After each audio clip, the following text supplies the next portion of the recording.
Hey, you're listening to the Intentional Documentary Podcast. So glad to have you. Around here, I'm gushing over the stories behind the pictures that we freaking love of our own lives. You know, the ones we hold as high value and iconic, because this is where photography meets real life. I'm your host, Marie Moss, and I believe that the best way to approach your photography is through your lens, your way. Through insightful conversations with photographers, I'll explore preserving life with your camera and using what lights you up to grow your brand. Let's get started. Hey there, welcome to episode 24 of IDP, the Intentional Documentary Podcast. Remember earlier in the intro, the musical intro, I have a tagline where I say I believe that there's no one right way to use photography. The only right way is to use it through your lens, your way. And that is what we're highlighting today with the one and only Kirsten Lewis. Here's some context of why I wanted to bring her on and ask her the questions that I asked. We look to influencers or role models, whatever you want to call them, and we look to their secrets and steps to success. We see something they're doing, something they have that we want for ourselves, but we don't look at the whole picture. We really only see a piece of the big picture. And we want to implement what we learn from them really fast so we can catch up, so to speak, and make that success true for ourselves. It's kind of like house hunting. When you see a great real estate listing, your imagination immediately starts to paint a picture of what your life could look like in that home. You go and view the home, and that imagined life becomes more vivid, tangible, and perceived as truth. That story is amplified, and you don't realize it, but you've got blinders on. You've got tunnel vision for a piece of the big picture, and that piece is the bits of life you find really exciting, like that the home has wide open skies on a beautiful country dirt road, and it feels really serene and homegrown, which is exactly what you want. That's actually the true story for my past home. Whatever that piece is what you see in an influencer, in a role model. Even with the home inspector, the flaws that arise, they kind of seem like no big deal, and you brush them off and you buy the home, and it's when you start living your life in that story that you start to see the imperfections. The reality of that country dirt road is that there's no speed limit. So the few cars that do travel by make it extra dangerous because they fly like a bat out of hell. And those wide open skies and vivid, beautiful panoramic sunsets, they also make your home the dream home for yellow jackets to build their hives in, since there's very few trees around. But you don't see that stuff until you're in it. I'm bringing all of this up because I'm on a mission for you to be true to you, whatever that looks like, no judgment. Keep exploring that for yourself, and when you feel inspired by someone else's work or their business, lifestyle, or whatever, remember, you're only seeing a piece of the big picture. There's infinite goals that we can create with photography, from being a damn great photographer who's recognized on a world scale to using photography just for you to enjoy. Like that simple. Vivian Meyer, not even share it with a single soul. Simple. And everything in between. There's no one right way to use this medium. Our guest today is an exceptional example of staying true to yourself, and how when you start to pivot from your own path, how she's kind of recognized it and took the steps to get back towards her. She needs no real introduction, but I'm giving her one anyway. To me, Kirsten Lewis is the first lady of commercial documentary family photography. If you're in this community, you know who she is, and you've probably learned a thing or two from her. In 2014, her class in her 3-part family photography series on Creative Live started to breathe life into our genre. Since then, day in the life work and documenting family have become way more known in the commercial photography community and growing more in demand as desired photography among families. I had the honor to visit Seattle and speak on a segment with Kirsten in her 3rd class on Creative Live, which was about creating a successful business in documentary family photography. We really come together over the belief that there's a lot of people that come into photography and business with this fast track mindset, like it's a race, and that the real long-term effort truly goes rewarded. Kirsten's been shooting almost 20 years. She currently travels the world documenting families, often with her own family in tow. Her daughter has 17 stamps in her passport before she's even turned 2. Kirsten also educates photographers. She can help you develop your documentary family photography and also strengthen your personal point of view within your work. Kirsten's doing a lot of what I think we look to as the dream life as a photographer in business. So I wanted to dig deep into that with her and learn more of the pieces we might not see and the reality of what she's put into her career and what she wants out of photography as a whole, which may or may not be similar to you. And either way, it's okay. In this episode, we cover the complications and benefits of the nearly full-time travel life as a working photographer, then what Kirsten's goals were like in the early days for this genre, and signs and signals that hurt a photographer's growth. Later, she shares one trait that her best students share. Then she talks about being a good photographer and what she believes that means. We talk about why it's important for Kirsten to keep growing when she's, let's face it, already recognized and would leave a legacy behind already. So why keep pushing herself? Why keep seeking out education? And I love her responses through this, and it's actually sprinkled throughout the entire conversation. Then we get into dimensions of growth. She calls it the gap, and results from shooting, how there's different results, pictures that are for her, pictures for clients, pictures for her book. Then the differences in her and her husband, Greg, and what they want to do with photography. I just thought it'd be really cool to highlight how there's these two photographers under the same roof, how they have different interests, they have different paces that they are going with their photography and pushing themselves, and they push themselves differently and they want different things out of it. And it's pretty awesome and it's okay. Then we talk about the Documentary Family Awards. Have you heard of it? This is the place where you can go, submit your work, potentially win an award, but they also critique some of the work that has been submitted. This is not just Kirsten's thing, but she's co-founded it with Jenna and Tristan Scholdice. And she also gives us some really sound advice on submitting work if you do want to pursue that. And then sprinkled throughout, Kirsten talks about how being an artist is ingrained in her and how that's really played a role in her photography and her business. Enjoy the story. Kirsten, thank you for joining me. This is a total treat considering I know how ridiculously busy you are. So thank you. You are more than welcome. We're working really hard for me to be home more, and you've also caught me on a nice long 2-week stretch in Denver before I have to get back on an airplane. Wow, that's probably feels like a lifetime for you. Yeah, it does. And then I looked at my calendar with Molly, my assistant, today, and I was crying because I don't even want to go into what my summer looks like. I really thought I'd be home more. Nope, that's not happening. Yeah. But till the end of the year, I'm pretty much going to be out of town. Wow, that's insane. Yeah, I know. So today you're at this place where you're traveling so much and you're trying to make it back home. But I know a lot of the people listening, they have these goals and it's so alluring to travel the world and they want to have more of that lifestyle. So I would love to start off with, tell me, I know you want to be home more. That I get. What other complications would you say that you have, like when you're traveling and just meeting clients? Is there language barriers? Is there like customs issues that you go through? Like, I'd love to hear just some of the hiccups that you come across in traveling to sort of, I want to kind of set the reality bar, if that makes sense, at what life looks like. Well, the reality bar is I do a lot of work overseas and I'm not getting work permits.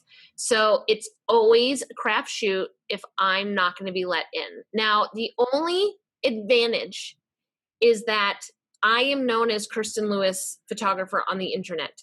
And there are more and more border control people stopping you and checking the internet and searching your name to see if you're possibly going in and working, especially if they see that you're a photographer. Here's the only upside.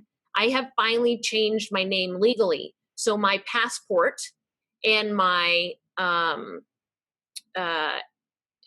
driver's license is Bethman now. So it's much harder to put the two and two together. But Yeah. I'm always afraid I might not make it in.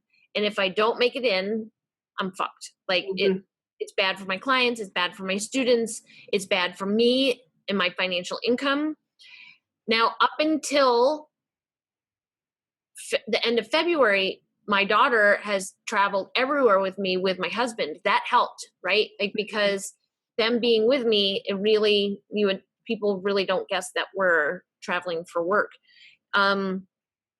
That being said, it's more expensive. I have to pay for both of them to come. It's more flight costs. It's food out of town. It's everything. Everything is 3 times as much having them with me. And if they're not with me, then I don't have my family with me. So that sucks too. I mean, a little bit of time away is okay, but I don't want to be gone from my daughter 250 days a year. That is not something I'm signing up for. So I'm not, listen, I actually am working with a speaking coach right now because I want to go into motivational and corporate speaking and take myself as a photographer, but speak to people outside of photography. And we've been working for the last month on figuring out what my absolute thing is. Like, what is it that no matter what talk or what topic or whatever it is that I want to talk about, it all goes back to this one centric idea. And it took me like 2 months, Marie, to figure this out. Yeah. Finally, I know it. Will you share it? Yes. It's taking ownership of your life. I love because that. very few people do that. And it's something I feel really strongly about. That's what I have led by my entire adult life, is taking ownership of every decision I've made, every reaction I've had. And when I'm most bothered by someone, and it's very little that like someone will bother me or I will dislike someone, but it's when they don't take ownership of the decisions they've made or the trajectory of their own life. And they're a martyr.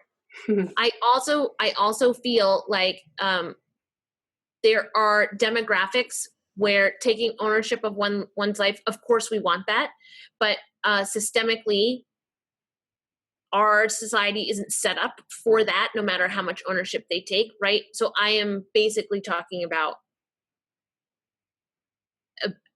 what's the right word? I don't want to just say white people, but people where our community is built for us to succeed if we put the work in. Let's just put it that way. Okay. Yeah. So why do I bring this up? Because you just asked a question, and this is where ownership. Oh, you asked me, do I like traveling? Well, so I'm not here to like bitch about traveling. Yeah. I own that I have created this. I have created this. And so I have to own it and then own the choice to change my lifestyle if I want it changed, right? Yeah. There are wonderful things about traveling. Like, I'm showing my daughter the world. She is 2 and has 17 stamps in her passport already. Is she going to remember them? No, thank God for photography. But I do believe that these experiences are building a foundation and are imprinting on her regardless if she doesn't have any conscious memories of them. She won't start, this is more research I've been doing, but she won't even start building those concrete memories until she's about 5. It's between 4 and 5 that it shifts. But she will have memories through photographs and us always talking about it, right? So I think the best is identifying, because everybody's needs and wants are different. So when it comes to travel, just remember everything that is entailed with that.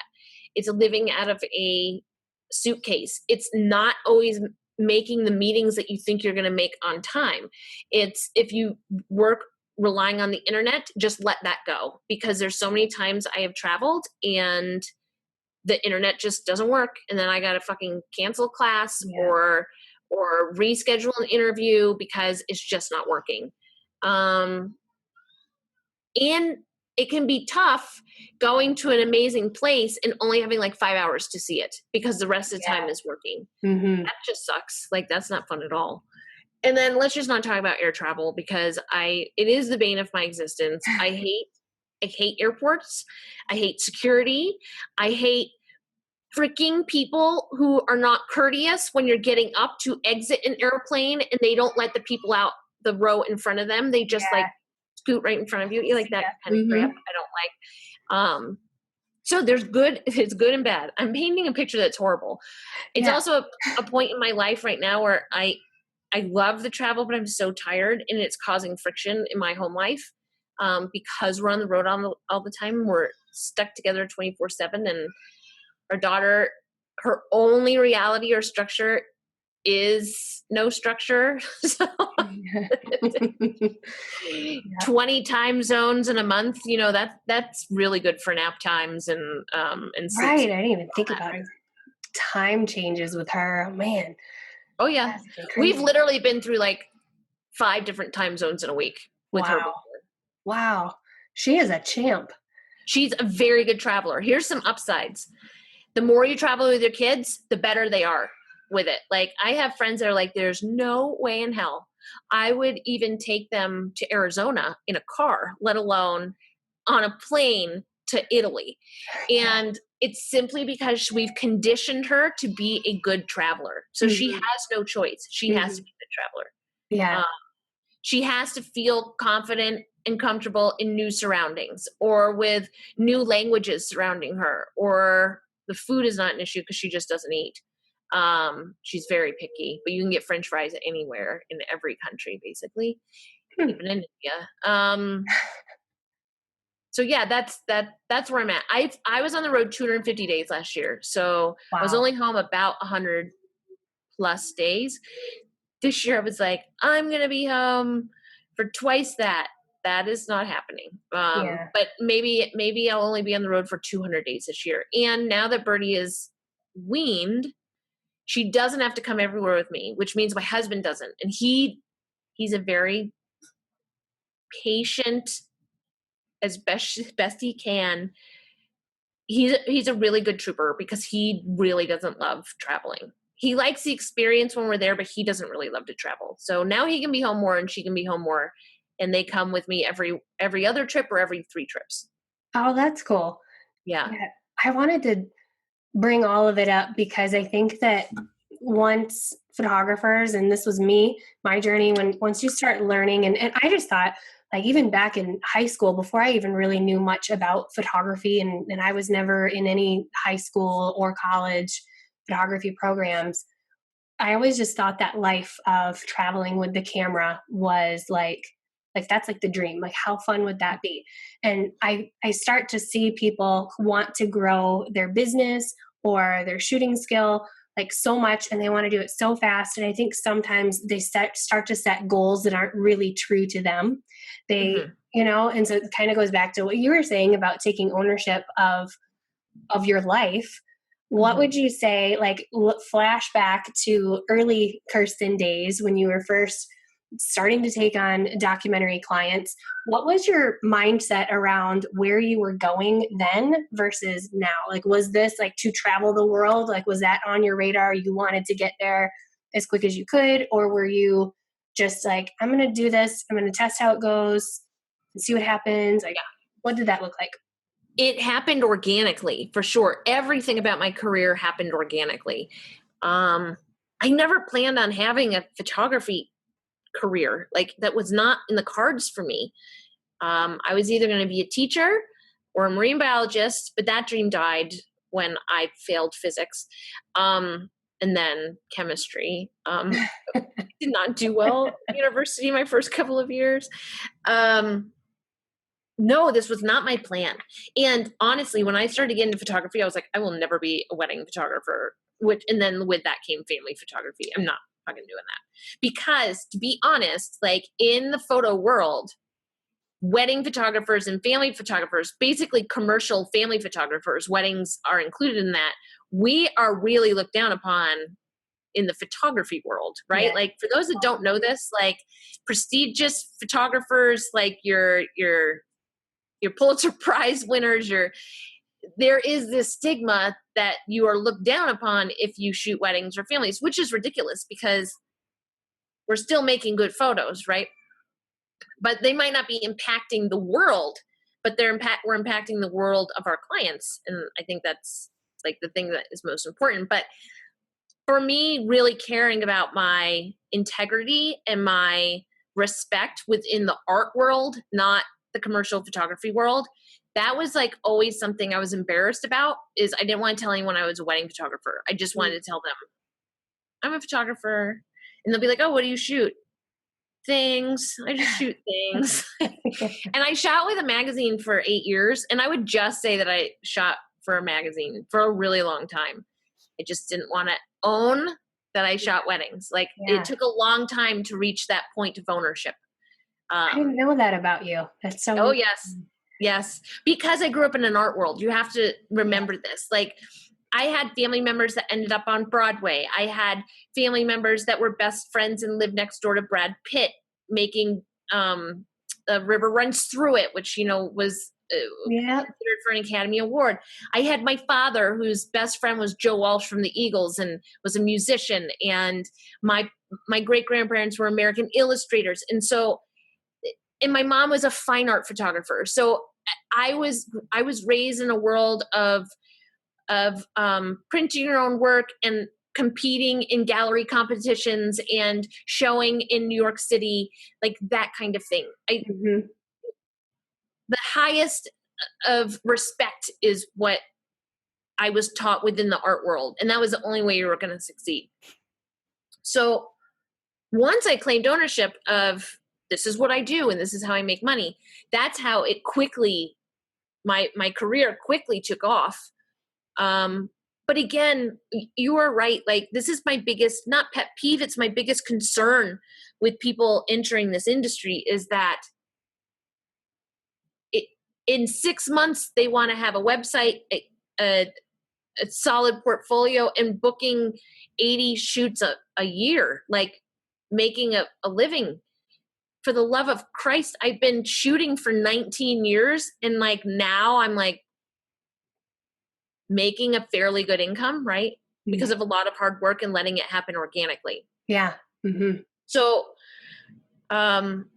ironically, my first wedding was in Jamaica. Again, I'm a big traveler. Like I don't have jack shit. I've never owned a fancy purse or a pair of shoes that cost me more than $50.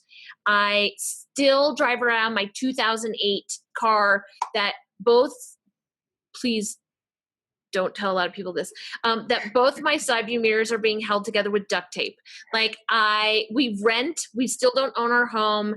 And most of my clothing shopping is done at Marshall's or TJ Maxx or occasionally Target, or thrift stores. Like things have never been on my radar to purchase, but travel has, and experiences. That's what propels me. It always has since I was young and started traveling internationally by myself. But I never thought about doing that and working. Mm-hmm. But my first wedding was, as many, organically happened. I was shooting for the magazine, 2 magazines at that point, and I had friends that were getting married in Jamaica. And they didn't have a lot of money to hire a photographer. So they said, if we pay for you to come in your trip, would you make some photos for me? And I said, sure. And so I took 13 rolls of black and white and 2 rolls of color because I didn't even really like color. And I shot their wedding. And this was the time, all you young photographers are so lucky. This is a time where you carried around an actual physical portfolio and you would have to sit down and do interviews with potential clients, photography clients, and watch as they judge your photos one page after the other. And you're just sitting there sweating, waiting for them to make a decision. Are they going to hire you on the spot? Are they going to let you know? There were no websites. There was no Instagram. There was no social media. It was, you had to do this in person, right? This was it. and we were talking about storytelling, and I interviewed Marie earlier for my class that I'm teaching. We talked all about storytelling, and I had to rely on that, right? Personal connection and storytelling to book a job. It wasn't just my photos. Like, life was a lot more emotionally, humanly connected before the internet, in my opinion. Yeah. Mm-hmm.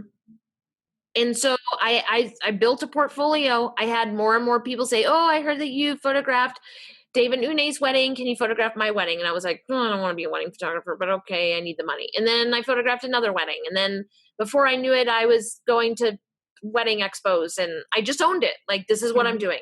Mm-hmm. It's a way to make good money. And if I'm not going to teach, because I had to make a decision to stop teaching or stop shooting weddings.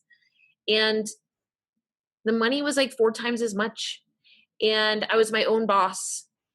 And I could still work with kids, but not have to deal with administration, right? And so I was like, I'm just going to own this decision. I'm going to be a wedding photographer. And then I built a website, and I moved to the Outer Banks and set up a permanent business there. And then I was doing a few destination weddings, not a lot, but then I moved to Mexico for a season. I was there from September until May. And I picked up like 5 weddings in Mexico that year, but the following year I had 20, and the year after that I had 17. So that was a matter of me moving to Mexico, making a lot of connections, and then getting referrals, and then going back all the time to shoot. When I decided to leave weddings, because I really didn't like them anymore. And it's not that I didn't like the weddings, although when you shoot like 30 or 40 beach weddings a year, it gets really monotonous and boring. But that wasn't it. I loved the people I was working for. I never had shitty clients, ever. I might have had shitty like parents of the brides, or grooms, but never shitty clients. But I wasn't being challenged, and I was shooting the same stuff, and I hated the business of weddings. Let's be honest, I'm not the most professional person. I've never liked wearing fancy clothes, ever. My grandmother had to drag me to church in a dress, screaming and crying and protest. So it's just not in me to like be all dressed up and like have to watch my language all the time and not say things that are inappropriate. We are soul sisters there. It's just not me. The joke with all my friends is like, I'm not allowed on Creative Live without them dressing me, which is true. I remember that. Yeah. Yes, you remember. I'm not lying. And my hair's a hot mess. Like, I'm known for like, I just have bad hair. It's not a skill set that I possess. So when I decided I had started doing the documentary family photography, and I was playing with day in the life sessions, and I was slowly building them on my own. I shot 20 for free for friends before I ever got paid. And organically, I started sharing them more. And then naturally, there was a lot of positive response, and more people were interested. And then I started getting inquiries.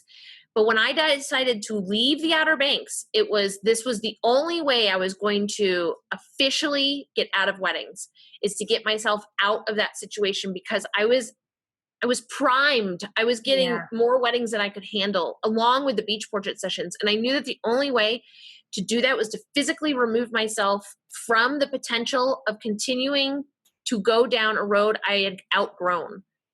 And so I just said, I'm moving to Colorado. And I still was like trying to make connections with wedding people out here just in case. But I only shot to date 4 weddings here, and I've been living here for almost 5 years. But I went from my business making $180,000 a year for 5 years to the first 2 years I made under $35,000. Wow. And I was borrowing money from people. I was crying a lot. We were being very careful with our finances, getting in a lot of debt, racking up credit cards. It took that. Like, you have to make sacrifice and take risks in business. But if you work really hard and you stay committed and you continue to put yourself out there, I believe that the work you put out there will reward you.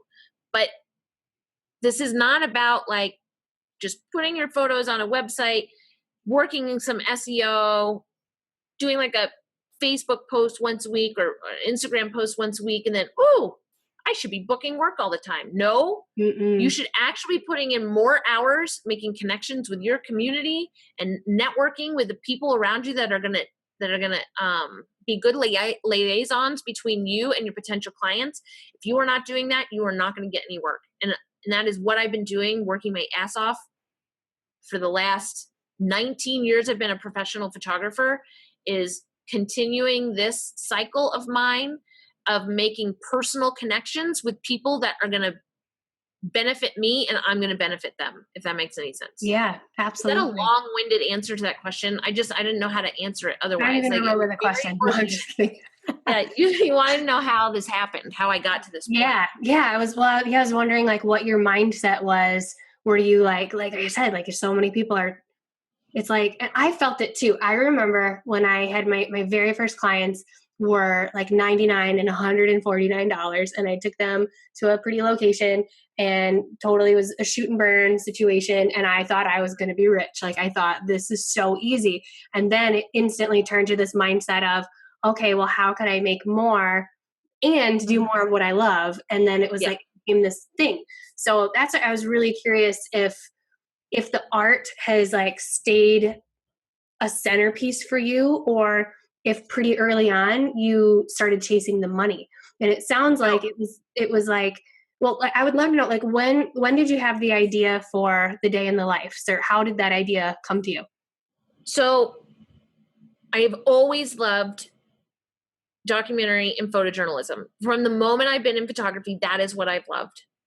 And aside from like a couple of years when I got distracted in the wedding industry, but even then, I'm telling you, when I shot weddings, if you saw my first like 5 weddings, my rolls of film, they're all documentary, and no one was seeing that. And so I would go to these conferences or these conventions, and the potential or the brides to be would be like, oh, I've never seen anything like this.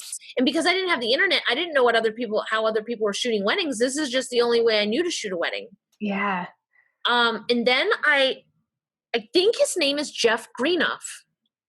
I think I owe it all to him.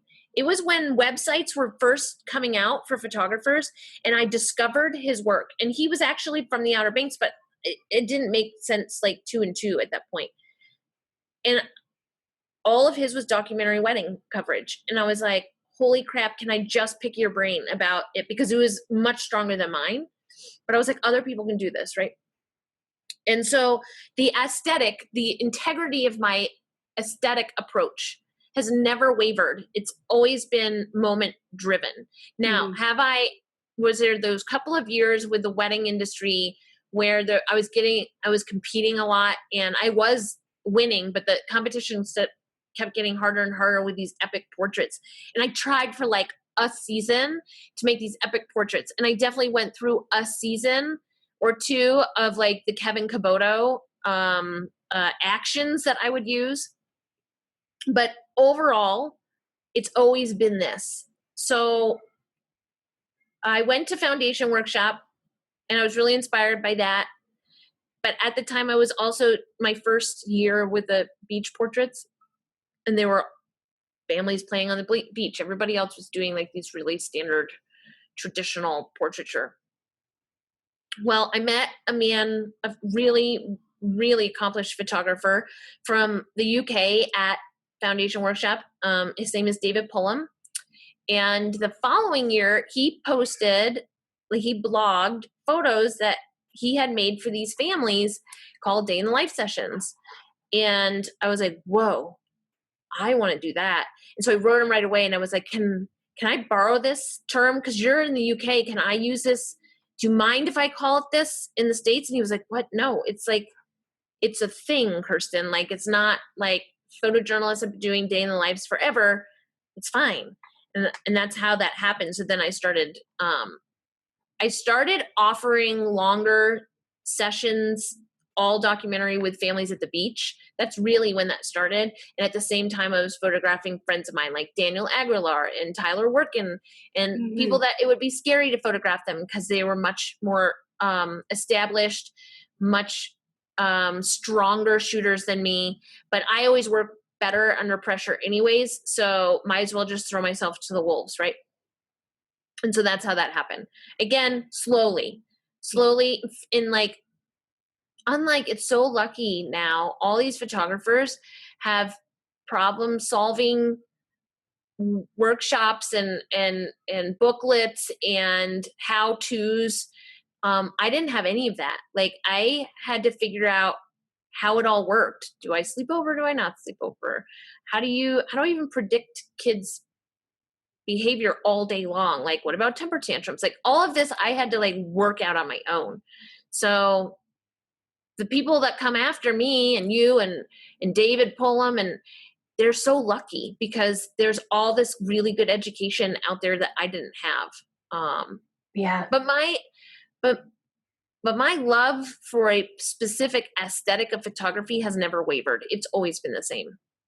Yeah, that makes total sense. And you, going back to your taking ownership, you took ownership of saying, I need to get out of this wedding world and this situation, and you made it happen. You approached your friends and that were scary, and you made it happen. So I love that. So my next question is, being an educator now, and like you said, like there's all these resources out here for photographers today who are just getting started in business and shooting and all the things.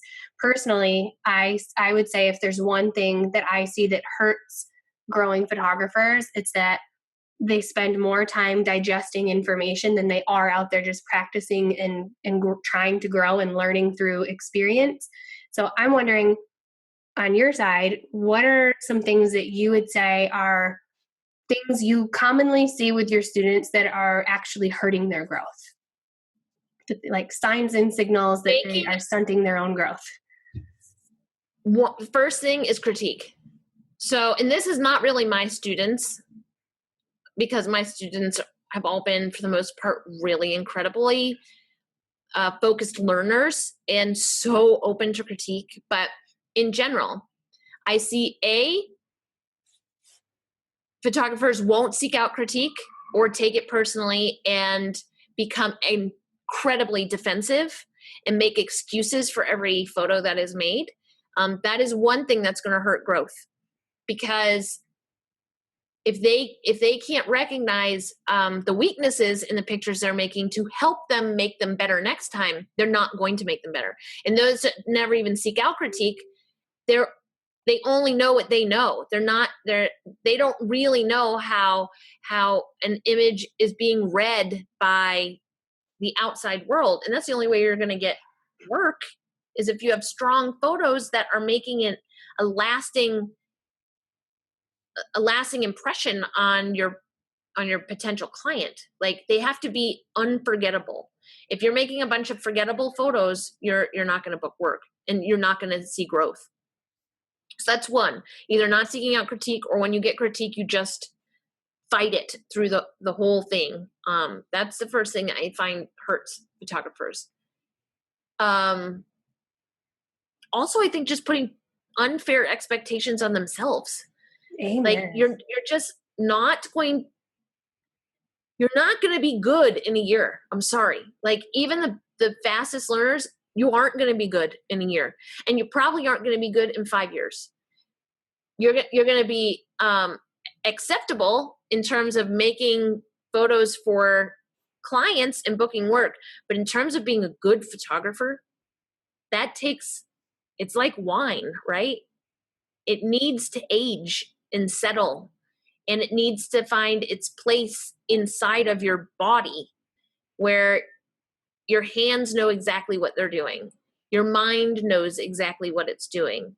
And once those things are automated, that's when you can start shooting from your gut. And your gut is what helps you become a good photographer. A good photographer is not one that makes perfect composition and light moment in composition. A good photographer is one that reflects themselves on the inside onto a two-dimensional piece of paper, right? I love that. I don't even know if I'm good yet. Like I'm working with David Allen Harvey right now. And most days I do not feel like I'm a good photographer. Yeah, I remember. Well, when we were at Creative Live, you had just done a workshop with him, right? Yeah. And now I'm doing mentoring with him to help me finish my book. Yeah. Yeah. But What's he's going on with right. the book? That's a whole other tangent, but It's so hard to make a photograph, right? Like there's so few out there. And what I mean, and what he means by that, what I mean by that is a photograph is a picture that transcends the photographer and the subject. And it is appreciated and felt on a much deeper level by its viewer. mm-hmm.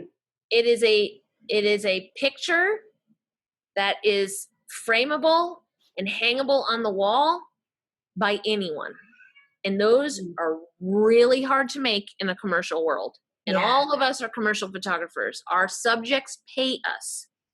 So I've maybe made 4 photographs. I'm getting there, but that's how I'm managing my good level is. Mm-hmm. So here's a question for you. You, at where you're at, 19 years in, and you're still growing, why is it important to you where you're at now? I mean, you could probably never learn another thing in your life, and you could still be booked out for the rest of your life, and people know who you are, and you've left a legacy. Why is it important for you today to keep growing? Because I'm not a photographer for the business of photography. I'm a photographer because I'm an artist. I was born an artist. It was, it's funny. I'm very liberal, super liberal. But I still feel like I have an open mind a lot of the time. And I'm one of the very few people, liberals, Democrats in the world that has always had a really big soft spot for George W. Bush. Because I feel like he was predestined to be a president, whether he wanted to or not, right?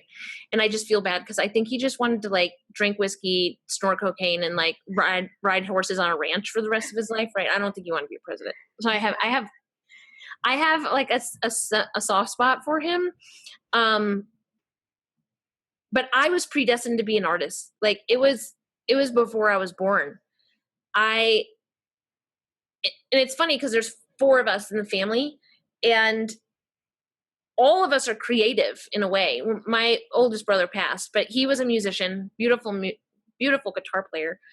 My next older brother, he's this exquisite carpenter, like the most profound, beautiful work in carpentry I've seen by him. And he's also a very accomplished drummer. And my sister, while she'll say she isn't artsy, she chose to be a cake decorator, a cake artist. That is also creative. It was destined.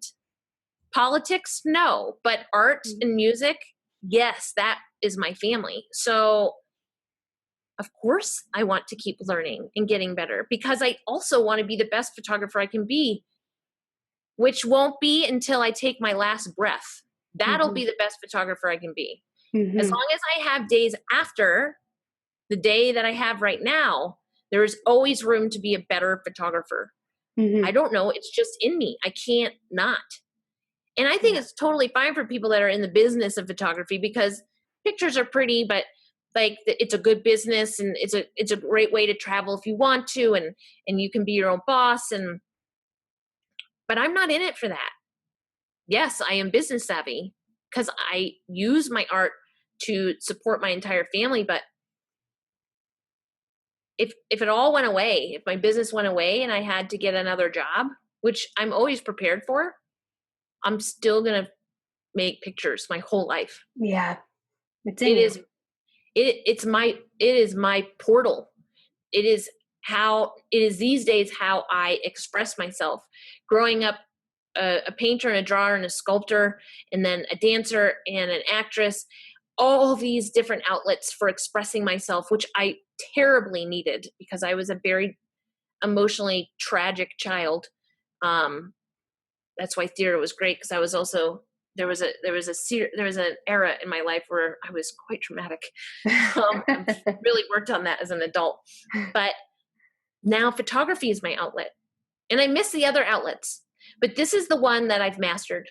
I remember, so I went to an art high school or a high school that had an art program. And my focus was in ceramics. I had a foundation of art, but ceramics was my focus. And I was also painting and drawing and theater and dance. And my favorite teacher like broke me, or so I thought at the time. My senior year, she's like, you just have to pick one. You cannot do all this stuff and you're not going to master all of these. You have to decide on one and become a master, because otherwise you're going to constantly trying to catch up with each field that you love. And I was like, fuck that. I can be everything I want to be. And once I allowed myself to just pick photography, exactly what she said would happen started to. Now, I am no master, but at least I'm proficient in this. And I was never proficient. I was never a proficient dancer. I was never a proficient actress or singer or potter, ceramicist, or painter. But I am a proficient photographer. And that's because I let all that go and focus all my energy on this. Yeah. I love that. I really wanted to get into that with you because there's actually a photographer that's come to mind, and I won't drop her name on here, but she was learning, and she was so, it was like she couldn't move forward and grow because she was so concerned with what our photography communities thought of her photographs, and wanting to make pictures that told a story to the viewer in every single piece that she was making. Like she would get stuck there to where I think that when she was shooting, that was like the only thing she could really focus on. And she kind of halted her growth in her business. It was like she cared. It wasn't that she cared so much about the pressure, but it was like that became so much noise. So for photographers who are artists within them and they want to grow that side of them, how do you think you've pushed through in feeling like I haven't mastered it or getting critiqued, and how have you sort of kept yourself going and just accepted that I just need to keep practicing? Well, shooting every day. Yeah. I really try to shoot every day. Mm-hmm. Sometimes it's everything to get it out of me, but I have so many photographer friends that only shoot when they have a shoot. Like they don't shoot outside of it. I'm the complete opposite, where my assistants have to tell me to slow down, because it's like everyone I meet, I'm like, can I do a story on you? Can I just make a couple pictures of you? Like I can't, Marie, it's like it has its own mind in my body, and like I have to let it lead me, right? Like how dogs are motivated by food, I'm motivated by potential pictures. Like it's an instinct. I can't even stop it. Yeah. It's crazy. It's like men. Yeah, it's like men needing to like get their seed out. Like for me, it's like I have to make pictures. So it's that. But I'll tell you, after the second Creative Live, I was in a place where I was very complacent with my work. Like, sure, I was making good photos. My clients were super happy. I was making fun photos, but I realized I had reached a point artistically where I was no longer nervous, where I was no longer working out situations consciously, deliberately, where I was running into roadblocks. It's not that I was phoning it in, but I sort of was. Like, I was very comfortable making pictures because I've been doing it for a long time. Day in the lives became somewhat easy for me because it was the same approach over and over again. And anytime that's happened with me, I seek out something to challenge me. Whether it's personally, I'm like, so what I talk about is this gap period, and everyone goes through it. Every photographer goes through it. It starts like you, when you start photographing your kids, you're like, man, I'm really good. And then you like start looking out there at really good photos and you're like, I really fucking suck. And so then you learn the skills, and then you get there and you're like, I'm really good. And then you learn something else and you're like, fuck, my photos are terrible. That's the gap period, right? Mm-hmm. And I'm not comfortable outside of the gap, that complacency. Yeah. I'm comfortable in a gap period. So whether I'm giving myself a challenge, like for 3 years now, I've been really working hard on complicated compositions, complex compositions, lots of layering. I don't know if I'm ever going to be good at it, but I'm trying. And, okay. And so I did foundation when I felt like I'm being complacent.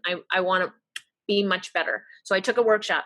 Then I started seeking out mentors and lots of critique. I have cried in front of over 50 people in a room for having my work ripped apart, but it made me a better photographer. And now I don't take anything personally. Like, they're not my babies. My photographs are not my babies. Exactly. Yeah. I can kill them all. It's true. Like I could just kill them all, because I'm always looking for the better photo. I'm always hoping to make the better photo. And I always know that the picture can be better. So after the second creative live, I was like, it's time for me to like get formal education again. Cause I don't do well looking at a lot of other people's work, like in the industry. It just makes me feel bad.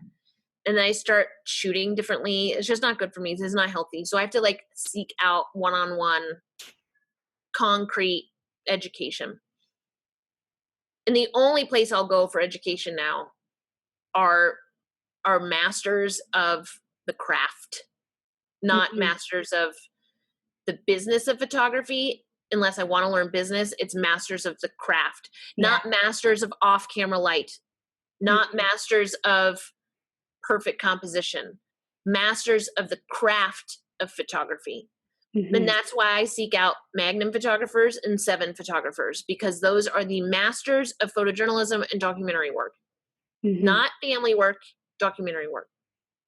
And so I worked with David Allen Harvey, and the first day he looked at my 20 best, which anyone else would be like, these are great. And he was like, so you're not a photographer. You're a picture maker, a very good picture maker, but you aren't even close to being a photographer. Oh, and how did that feel? It sucked, but he was right, Marie. Yeah. Like, he's right. The place where I want to go is a very different level.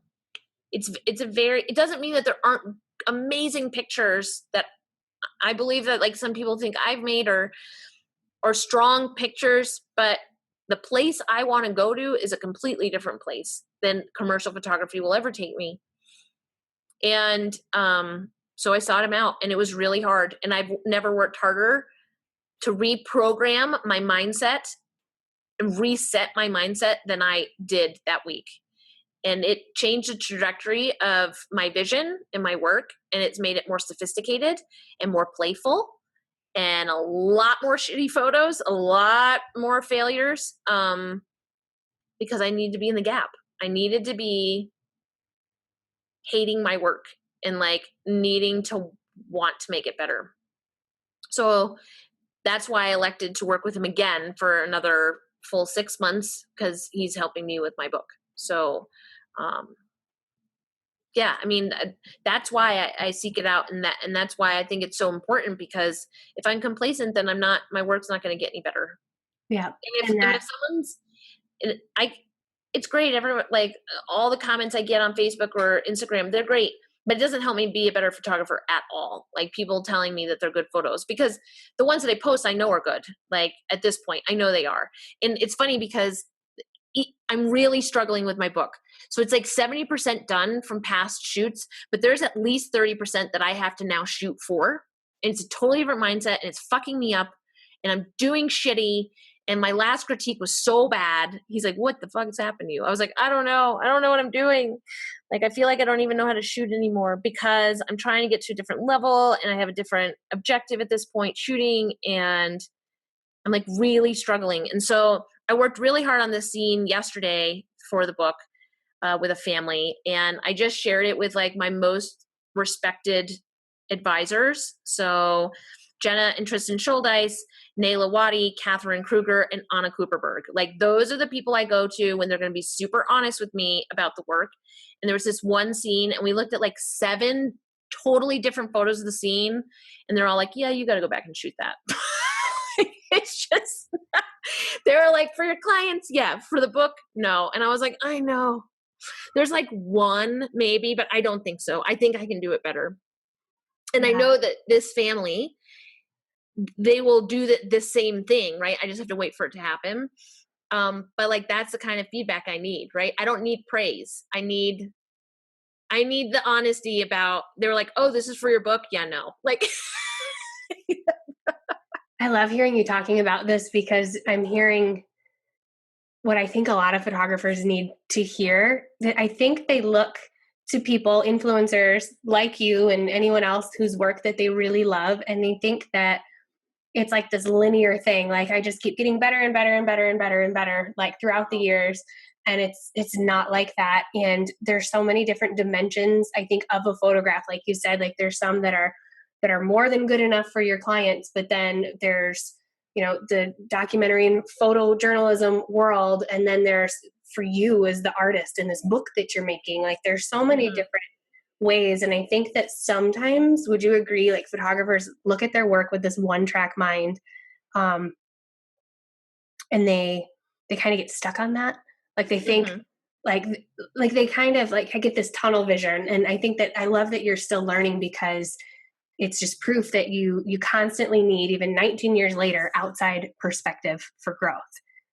I'm never going to stop learning. Like I literally just had a chat with a lifelong student where I'm like, I'm not taking your money anymore, Heidi Harf. Like I've like returned her money and won't let her work with me anymore because she's like spent so much time with me. I was like, you need to be seeking out really accomplished photographers, not me.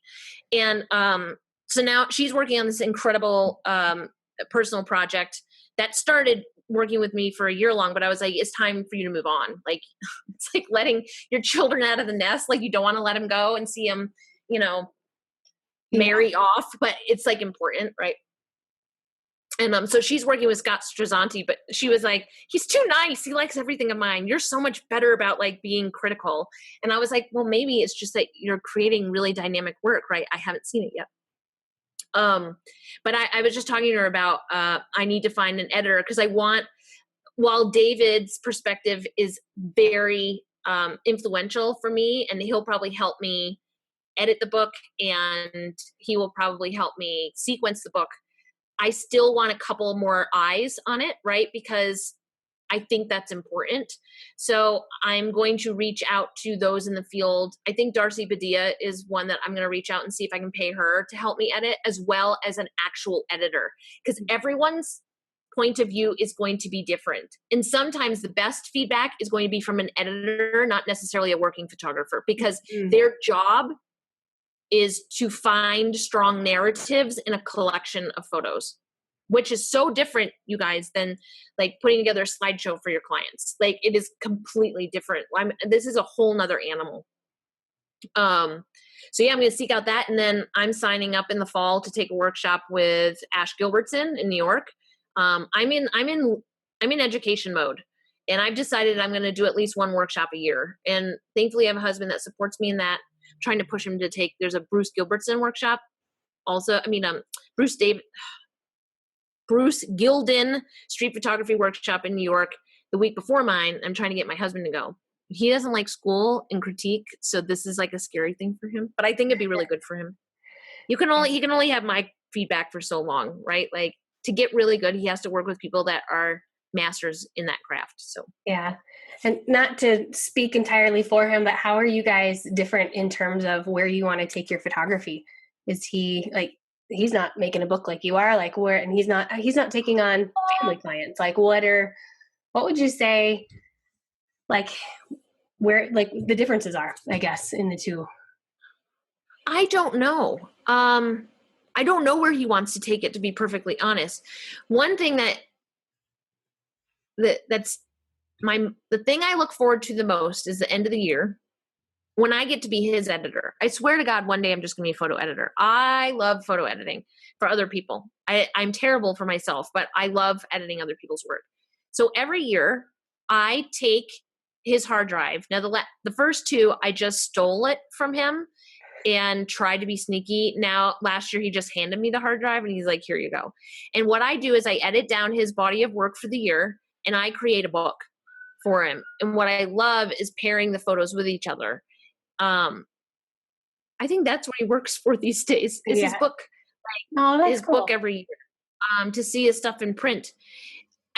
He is starting. My husband is not the most motivated to work, which is fine. We've realized what we are two totally different people, and that's why he's wonderful staying home with Birdie. He's a full-time dad, and he loves it. And I can't be a full-time mom, so it's fine. But he is starting to get a fire for potentially being a professional cycling photographer. He's been going to a lot of the cycling competitions here in Denver and shooting and getting quite a bit of reach from it, a lot of interest from his work. It's really beautiful coverage. And because he's a cyclist, it gives him a very unique perspective, or a knowledgeable perspective on photographing cycling. So maybe there, so not with his street photography, but using his photography skills to shoot something he loves, and make some money with it. I think he shoots more for the love of photography and also the respect of being a photographer. He has quite a bit of respect in the street world. He always places images in, he always places images in the annual Street Photography Now book. He's been in all three of them. And his work is really great. It also pisses me off because sometimes we see the same photo and I have to let it go because he is the street photographer. And if we try to both go for it, he always wins and makes it there first. So I just let it go. But I'm really proud of him, and I love his work, and he always sees the weirdest shit ever. Mine is much more academic. My goals are always more academic in terms of, I was an academic. I always had to get really good grades. It killed me those first 2 years that I was suffering at university, but I managed to take my 1.3 GPA from the first 2 years. And by the time I graduated, I had a 3.85 or something, which is really hard to do. I'm an academic as well as an artist. And so I think I approach it more as an academic. I want to seek out education. Greg doesn't. So it's different. My goals are different because I'm an academic at heart. He's not an academic. So goal setting isn't especially long-term goal setting isn't something that's important to him. Does that make sense? Mm-hmm. Yes. I wanted to ask because it seems like the mentality of some of the people that I've spoke with, and I get a lot of people coming into my marketing classes that are like they're in that fast track. They want to get their business up. They want to be the best photographer. And what I wanted to ask about the two of you is because I think that it's okay to have a different goal than another photographer. It's not, you either made it or you didn't. And I think that's the perspective that a lot of people have. Because look at you and Greg, you guys are working on two totally different things, and that's okay. Mm-hmm. And I think I really wanted to reflect that to listeners, that you what you see one person doing doesn't mean that's what it means to be success. That's success for them. Right. So right. I just see a lot of people put pressure on themselves to be a really good photographer. And I think that they have a perception of what that means that maybe isn't true for them. And I don't know, I get a lot of those types of conversations that come into my inbox. And so I wanted to highlight that. My best students have actually been ones where there isn't the pressure for financial gain from it. Mm-hmm. Because then they're just really in it and slowly absorb it and squeeze it and let there be tension with it and struggle with it without beating themselves up about it. I think it's hard, especially if you have a lifestyle business or a traditional portrait business and you want to transition into documentary. That's the hardest, I think, for a lot of folks, is because there is this pressure to financially bring in the money because they rely on the income. So it's much harder to transition because transitioning is scary. and it isn't going to be all the same clients, and it isn't going to be as much income in the beginning. And so those are the clients or students I feel the most for, because there is this significant pressure to financially take care of their families. But when I ask a student when I'm first working with them, do you need the money? And they're like, no. And I'm like, oh, thank God. Yeah. Because now we can really make a lot of mistakes and there's no pressure. And it's really about the journey of becoming a photographer. Yeah. Honestly, that's one reason I've stepped back from my program, Mastery Moment Seekers, is because there's the amount of students that got into it who wanted to make money fast. And I was like, I felt the weight of responsibility for their success, and financially, Yeah. I couldn't take it. So I still have that there. It's there, but I don't do the live program. So it costs a lot less than it used to. And it was for that reason, is because I just had a really hard time. I could tell people's disappointment when they would have like 2 steps forward in their business, but then they weren't getting this full inbox, and you could tell it crushed them. But anyway, so my last question for you would be, tell us about DFA. Do you know when it's going to open up for awards again? We are getting ready to launch the next competition. Okay. There were some things with some business stuff why we've waited a little bit to open up the next comp. But it's all because we're making the competition really great. And let's be honest, Marie, both Jenna and I, after the second round, we were like, so none of our photos would ever make it in. Like, we feel like the competition is so tough now. Like, we are talking the best of the very best photographs coming out of this industry. And we have photojournalists entering now, and like professional documentary photographers entering now. And that's exactly what we wanted. We wanted to elevate and sophisticate this genre. And so that's why it's really hard. And I mean, we have no control over the first round, right? Like whatever gets through is because of the first set of judges, and the stronger our judges are, the better the competition is. Like the stronger the outcome is going to be in the photos. So I'm going to say within the next month, we're going to open it up for the next round of entries. And we have some really awesome judges lined up, although it was really hard to beat the last round and then the round before that. But we have incredible judges. And we're also updating the site, which I'm excited about. I don't personally do that. I'm not very good with that, but Tristan is a saint, and he's like adding more resources on there and more functionality. And it really is this lovely blend of education and the best of the best photography that's out there, documenting families. And so, yeah, that's it. And the only tip, because I get questions all the time, how does my photo even make it to the finals? One thing to keep in mind is sometimes don't take the categories so literally. Leave them up to a little bit of interpretation. We like a little. Sorry, Birdie's freaking out.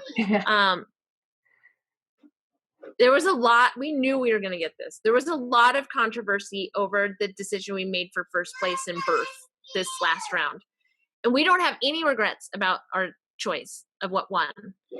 But the argument was there wasn't a baby in the photo. The baby wasn't coming out of the body. Like, it's not a typical maternity photo. So that can't possibly be birth. But you have to understand, we want photos that stand out, that like make a lasting impression. And that's exactly what that photo was. The woman, where we called her the postpartum woman. Come here, Bird. Hi, Birdie. I gotta finish my interview, okay? Yeah. So think about how you interpret each category, and think about how you can surprise us. Think about how your photos can stand out. And to people out there entering, just because your photo might do well in another, you want the hot dog? Sorry, everyone out there. This is what it's like. Yeah. And I love it. I love it. Family first. You don't have to separate the two. Yum, yum, yum. Agreed. Hot dog. We got a lot of emails, especially from the birth community, saying, you must not have seen my photo. It must not have made it through the round of judges because there's no way it wouldn't have made it to the finals and places everywhere. Everyone has to remember, we're redefining what constitutes birth. We're redefining what is the definition of family. Mm-hmm. We're redefining what the standards should be for the best out there. So just keep that in mind. It doesn't mean that your photos aren't great that you submit or worthy of being celebrated or honored or being awarded. We are trying to elevate a competition to the level that you want to expect you're not going to make it in. And if you do, it is the biggest honor to have it placed, because I'm telling everyone out there, I do not think there's a single one of my photographs that would make it even through the first round. I really don't. I just don't. Yeah. Where can we find DFA? It's documentaryfamilyawards.com. Yeah. Okay. Yeah. Perfect. Well, thank you for being on here. You're welcome. I'm sorry that it ended with my daughter deep throating a hot dog. Like, that's a good thing there's no video here. Yeah. Right. Yeah. So I will link, and you are KirstenLewis.com, or is it KirstenLewisPhoto.com? KirstenLewisPhoto.com. That's what I thought. All right. I'll put all of your links in the show notes, and thank you again. Whew, that was a long one, so I'll keep this quick. What do you want out of making pictures, out of the photos you make, out of your business if you're in business? And maybe more importantly, to pay attention to, what don't you want? As you reflect on those questions, remember there's no one right way to play with this medium. So come tell me what came up for you in today's episode over on Instagram at Fearless and Framed. Just send me a DM, and then go check out the show notes at fearlessandframed.com/024. I've got all of the links for the photographers mentioned throughout this episode and resources and all the good stuff. So go check it out. Talk to you next time. Thank you for listening. If you've got a quick sec, leave a review. Utilize that space to let me know what spoke to you out of today's episode, what questions were sparked from you. Every single time that I hear from you, you spark ideas in me that I put right back into the podcast for you. So it's win-win, right? You can always hit me up over on Instagram at fearlessandframed is my handle.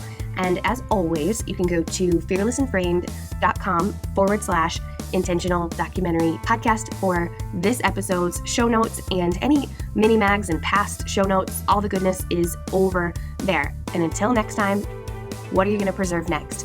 Talk to you soon.